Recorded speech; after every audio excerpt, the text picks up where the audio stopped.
So hello guys, myself Pawan Singh Badoria and today we are going to solve our second question from first internal test set D.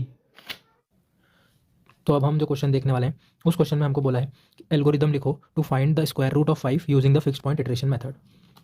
सो इसकी सबसे पहले function बना लेते हैं। क्या बनेगी इक्वेशन? वो बनेगी, हमको बोला है स्क्वायर रूट फाइंड करना है 5 के लिए, तो ये हमने एक इक्वेशन बना लिया और इसको फंक्शन बोल दिया एफ ऑफ एक्स। इसके लिए एल्गोरिदम देखते हैं। सबसे पहली step that is start. Step 2 में हम क्या कर रहे हैं? Read the value of x naught and e. यहाँ पर जो एक्स नॉट है वो हमारा इनिशियल गैस होगा और ई जो है वो एब्सोल्यूट एरर है जिसकी वैल्यू होने वाली है 0.001। ये ई की वैल्यू है। इसके बाद स्टेप 3 में हम क्या कर रहे हैं? कैलकुलेट कर रहे हैं x1 की वैल्यू, जिसमें हम क्या करेंगे? फंक्शन के अंदर x0 की वैल्यू डालेंगे।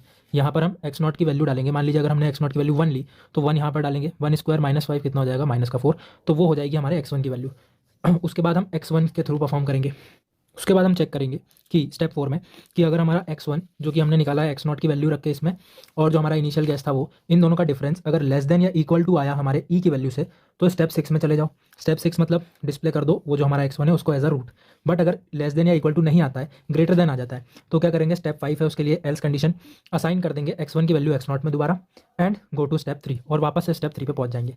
अब x1 की वैल्यू वापस x0 में दे दिए तो ये x0 बन गया। अब वापस वो जो वैल्यू आई है उसको हम इसमें रखेंगे वापस से, फिर हमारी एक नई x1 की वैल्यू निकलेगी, वापस उसको कंपेयर करेंगे और चेक करेंगे। फिर से अगर लेस देन या इक्वल टू अगर आ गया इस बार तो स्टेप 6 में जाके उसको डिस्प्ले कर देंगे x1 को एज अ रूट। बट अगर नहीं आया तो फिर यही सारी इटरेशन। तो ये इटरेशन हम तब तक परफॉर्म करते रहेंगे जब तक हमारी value less than equal to e ना आ जाए। जैसे ही अगर less than equal to e आ जाती है तो स्टेप 6 में जाएंगे, डिस्प्ले करेंगे x1 as a root and stop कर देंगे। So this is our algorithm for finding the square root of 5 using fixed point iteration method.